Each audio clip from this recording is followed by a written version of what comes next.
संत Ram BA ने एक किताब लिखी थी जिसमें आज़ादी के समय के रेलवे स्टेशनों के बारे में थोड़ा वर्णन था।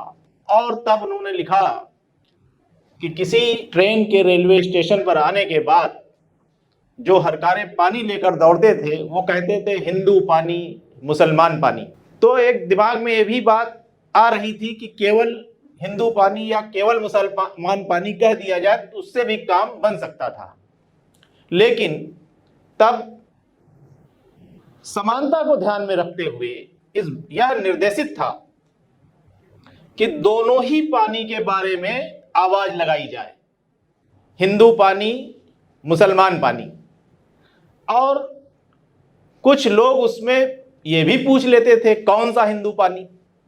तो बहरहाल वो बड़ी पुरानी बात है। आज आजादी के हीरक और प्लेटिनम जयंती के बाद भी इस तरह की समस्याओं से दो चार होना पड़ रहा है। तब जब एक आदेश उत्तर प्रदेश सरकार का आया कि कांवड़ मार्ग पर सभी दुकानदार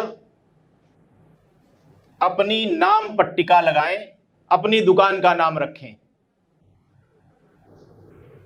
उसी फैसले को लेकर जो याचिका दायर हुई थी उसमें 26 तारीख को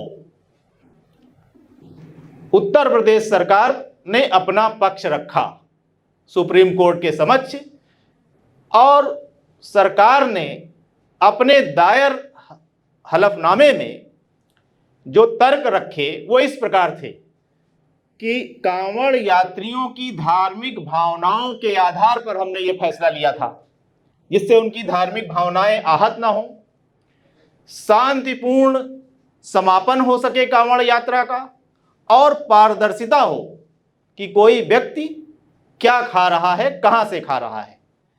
इसी तरह से भोजन के बारे में पूरी जानकारी हो, उसकी सात्विकता के बारे में पूरी जानकारी हो।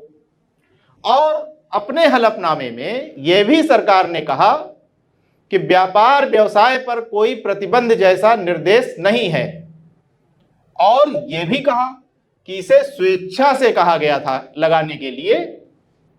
लेकिन सुप्रीम कोर्ट ने इस हलफनामे के बावजूद, यद्यपि कारण कुछ और था, नाम पट्टिका पर जो रोक लगाई थी उसे जारी रखा है। और यह रोक अभी तब तक जारी रहेगी जब तक 5 अगस्त को इस पर कोई निर्णय नहीं आ जाता। अगली डेट इस पर 5 अगस्त 2024 लगाई गई है। अब थोड़ा सा हम लोग पृष्ठभूमि में आ जाते हैं कि यह विवाद कहां से उठा। यह विवाद तब उठा जब 22 जुलाई से प्रारंभ कांवड़ यात्रा के लिए उत्तर प्रदेश के एक जिले मुजफ्फरपुर की पुलिस ने एक दिशा निर्देश जारी किया। किसको? होटल ढाबा दुकानों के लिए और उन दुकानों के लिए जो कांवड़ यात्रा के मार्ग पर पड़ते हैं। क्या निर्देश जारी किया कि सभी होटल ढाबा दुकानदार स्वामी और कर्मचारियों की नाम पट्टिका प्रदर्शित करेंगे, इस प्रकार की दूर से ही दिख जाए। और उसको लागू करने के लिए पूरा प्रशासन सक्रिय हो उठा, और इससे प्रेरित होकर सरकार ने 19 जुलाई को पूरे उत्तर प्रदेश में इसको लागू किया। उत्तराखंड राज्य ने भी लागू किया और मध्य प्रदेश ने भी लागू किया। अब जब इस प्रकार का एक आदेश आया तो जनहित याचिकाएं दायर की गई इसके अगेंस्ट कि यह आदेश विभेदकारी है, भेदभाव उत्पन्न करता है समाज में। किन लोगों ने जारी किया? एक महुआ मोइत्रा, इनके वकील थे अभिषेक मनु सिंघवी, दूसरा प्रोफेसर अपूर्वानंद झा, और तीसरा लेखक आकार पटेल। इन दोनों लोगों के वकील हफीजा अहमदी थे। सुप्रीम कोर्ट से अपील की गई कि यह आदेश किस प्रकार से विभेदकारी है, किन संविधान के किन अनुच्छेदों का उल्लंघन करता है। उसमें बताया गया है कि यह संविधान के अनुच्छेद 15(1) का उल्लंघन करता है जिसमें धर्म या जाति के आधार पर भेदभाव को निषेध किया गया है। संविधान का अनुच्छेद 15 क्या कहता है? The state shall not discriminate against any citizen on grounds only of religion, race, caste, sex, place of birth or any of them, यानी इनमें से किसी भी के प्रति भी भेदभाव राज्य नहीं कर सकता।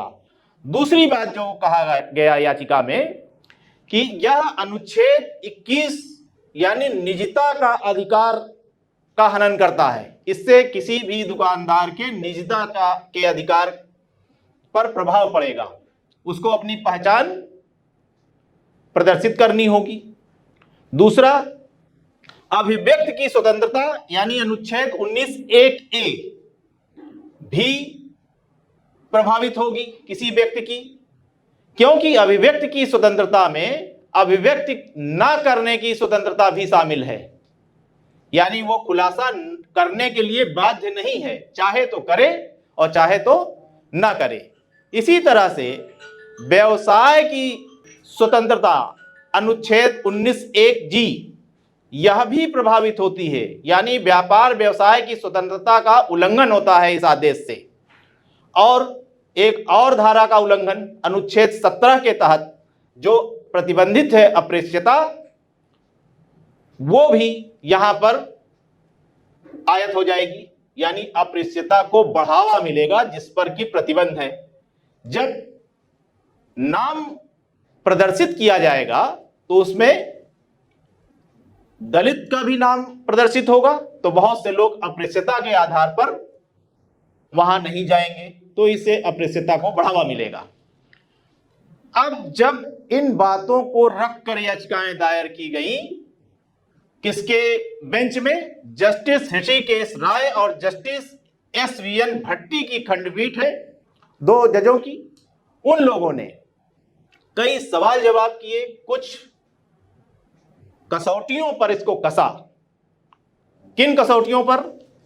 कि क्या राज्य सरकार को शक्ति प्राप्त थी इस प्रकार के निर्देश जारी करने की? किसी प्रकार के निर्देश जारी करने के लिए किसी न किसी कानून की शक्ति प्राप्त होना अनिवार्य है, और इस संबंध में एक कानून है खाद्य सुरक्षा मानक अधिनियम 2006 और विनियम 2020।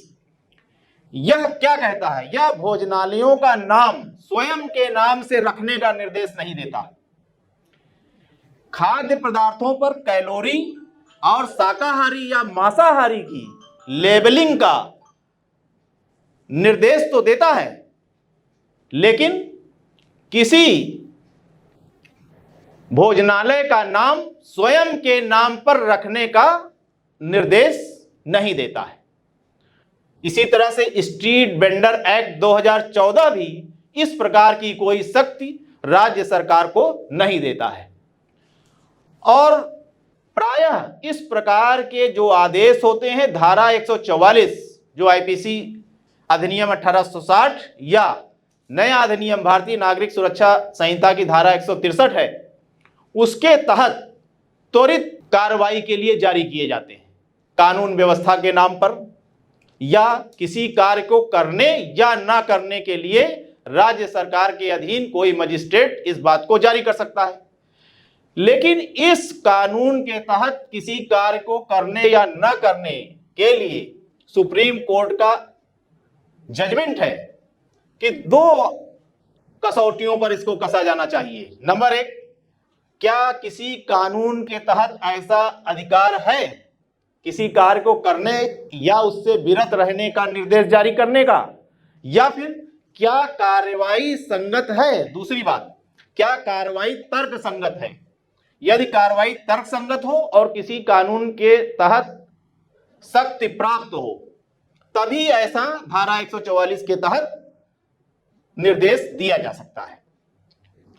तो जुलाई 22 को जब इस पर विचार किया सुप्रीम कोर्ट ने, तो उत्तराखंड, मध्य प्रदेश और उत्तर प्रदेश सरकार को नोटिस जारी किया गया जवाब रखने के लिए।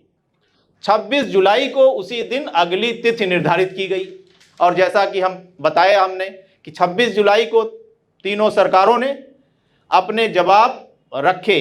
जवाब रखा केवल उत्तर प्रदेश सरकार ने, वो भी कब? 10:30 बजे रात को, 25 तारीख को।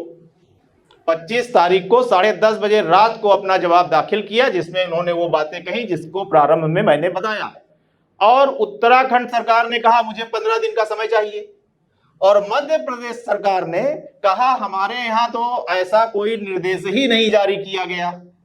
तो कहने का अर्थ है कि सरकारें कभी कुछ ऐसे प्रावधान भी लागू करती हैं जो ना लागू करने के लिए होते हैं, यानी उनका अपना हित उसे लागू करने में नहीं बल्कि लागू न करने में ही है।